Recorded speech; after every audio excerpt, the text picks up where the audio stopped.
오늘 말씀의 제목은 식탁에 차려진 영성이라고 하는 제목으로 함께 은혜를 나누고자 합니다.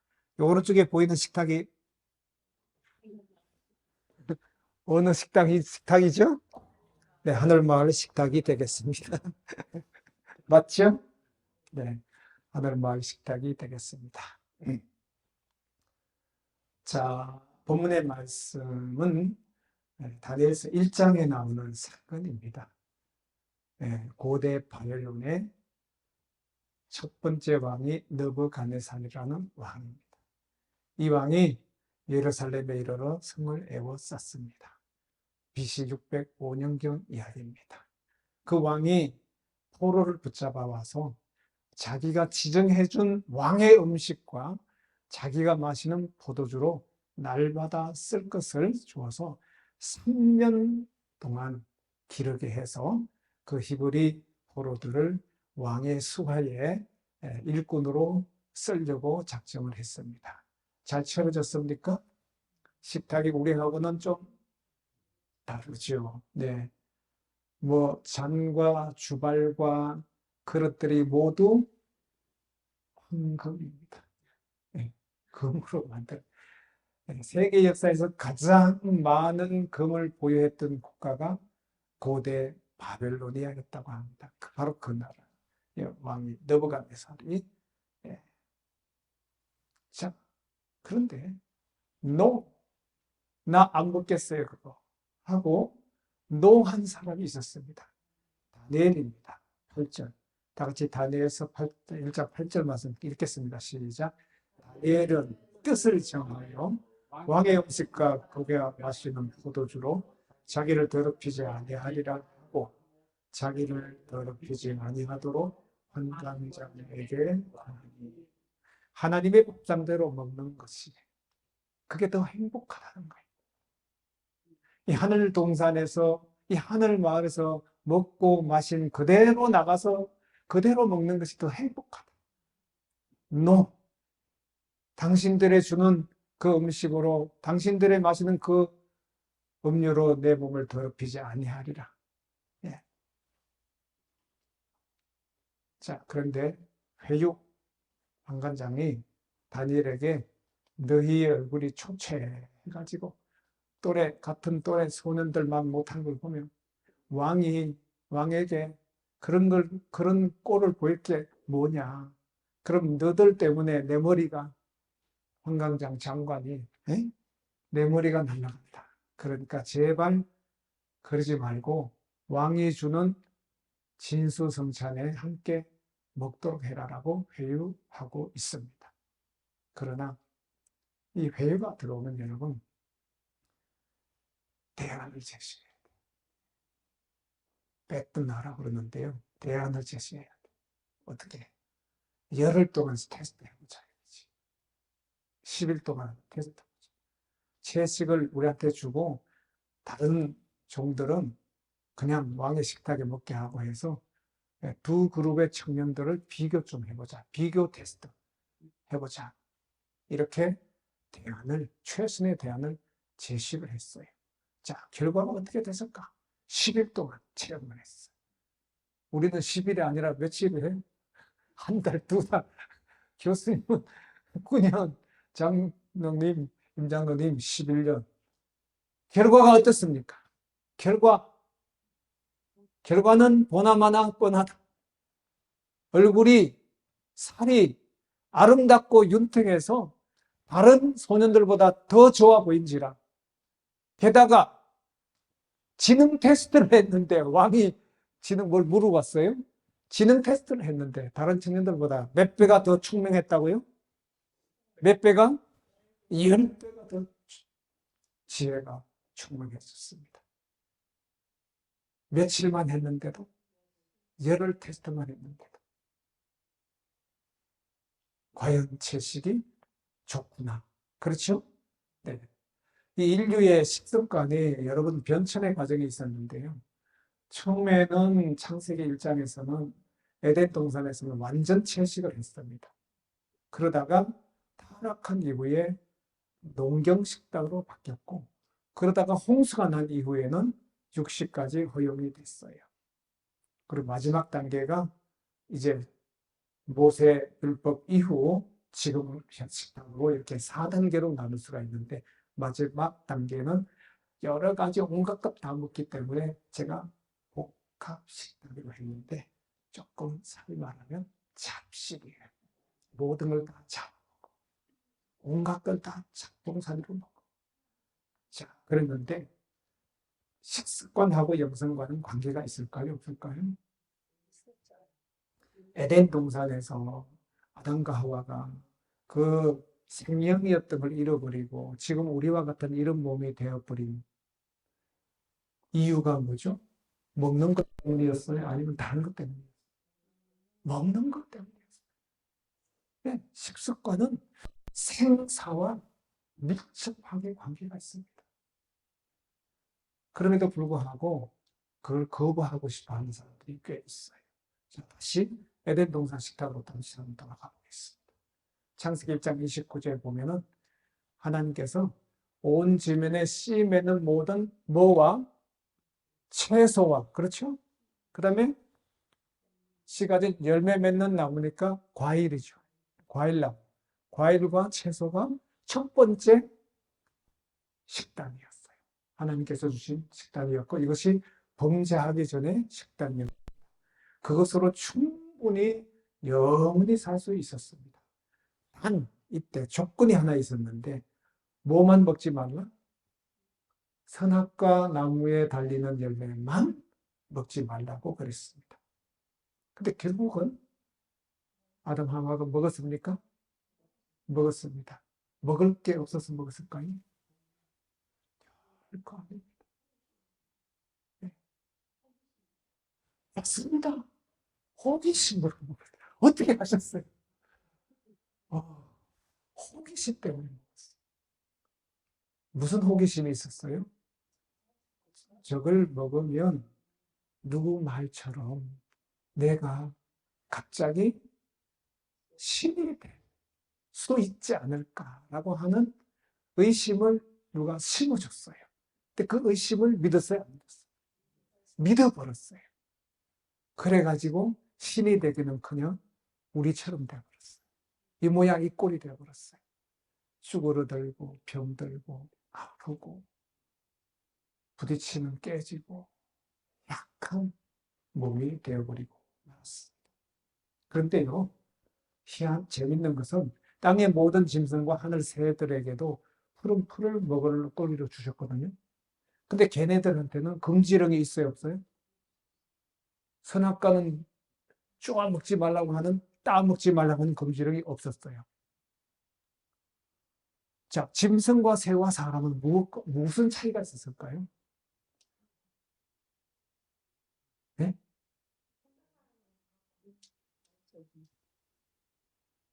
짐승과 새는 자유의지가 없어요. 그래서 얘들은 마치 로봇처럼 시키면 시키는 대로 본능에 따라서 살 뿐이지, 자유의지, 그 본능을 넘어서는 자유의지, 자유선택의 자유가 없었어요. 근데 이 본능을 넘어서는 일은 굉장히 위험합니다. 네. 그런 하나님께서는 인간에게는 그것을 넘어서는 능력을 주심으로 인간이 다른 동물들과는 전혀 차원이 다른 존재라는 것을 경험하도록 하셨는데, 그만 타락한 이후로 식탁이 이렇게 변했어요.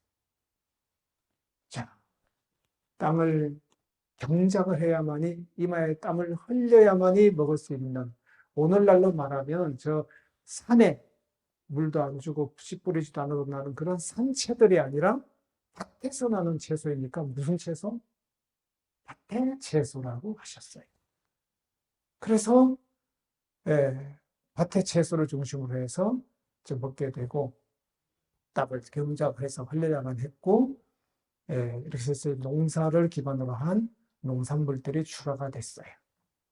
그러고 나서 홍수 이후에는 환경이 급변했기 때문에 온 땅에 물이 가득 차 있어서 모든 채소도 과일도 먹을 수가 없어요. 최소한 그것들이 땅에서 물이 없었을 때 자라서 나와서 먹을 수 있으려면 1년 이상 기다려야 돼. 그러니까 하나님께서 채소와 같이 산 동물을 허용을 하셨는데 단 조건이 있어요. 핏째 먹으면 안 된다라는 원칙이 있었고 정하고 부정한 그러한 동물들을 가려서 정한 동물, 깨끗한 동물만 먹으라고 했고 부정한 동물은 먹지 못하게 하셨어요. 예. 그래서 이것은 원래의 하나님의 계획이 아닌 죄가 들어왔기 때문에 궁여지책으로 주신 하나님의 임시 처방이었다는 것을 기억해야 합니다. 그리고 이제 모세 시대에 와서 하나님께서는 분명하게 레위기와 신명기에서는 엄격하게 정한 짐승들만 부정한 짐승을 먹지 않도록 그렇게 금지를 하셨어요. 즉 다시 말하면 육식을 해도 성별된 식탁으로 하나님께서 인류에게 차려주셨어요. 자, 신약 성경에 들어오면 베드로의 환상을 오해한 많은 사람들이 아무거나 먹어도 된다라고 하는 것으로 뱀이나 또 여러 가지 가정한 두꺼비나 개구리나 아무거나 잡아 먹어도 된다는 식으로 오해를 해서 현대는 복합 잡식 식탁으로 변해버리고 말았어요.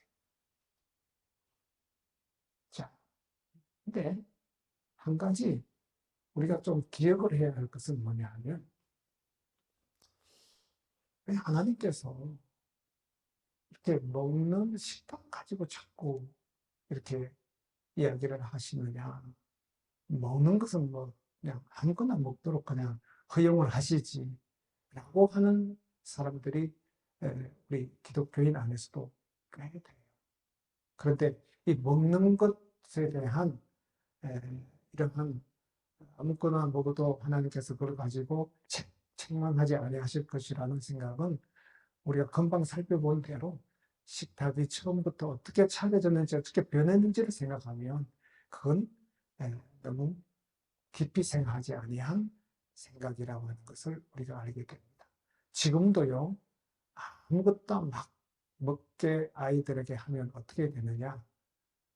자, 소아들이 8살, 심지어는 4살짜리도요, 성인병이 걸리고 있습니다. 성인병. 소아 비만이 2021년, 2011년 미국 오하이오 주에 사는 이 90kg에 달하는 8살 아동이 있었는데 국가가요, 강제로 그 아이를 부모로부터 떼어놓았대요. 왜냐하면 부모 때문에 이 아이가 8살 90kg 말이 되냐. 이러다가 애 죽인다. 부모를 못 믿겠다라고 국가가 개입을 했어요. 왜냐하면 부모가 끊임없이 아이를 다이어트를 시키라고 의사가 지시를 내렸음에도 불구하고 그걸 순종하지 않았대요. 자식 모했기 때문에 너무 지나치게 그때가 방임죄라고 하죠. 방임죄로. 예.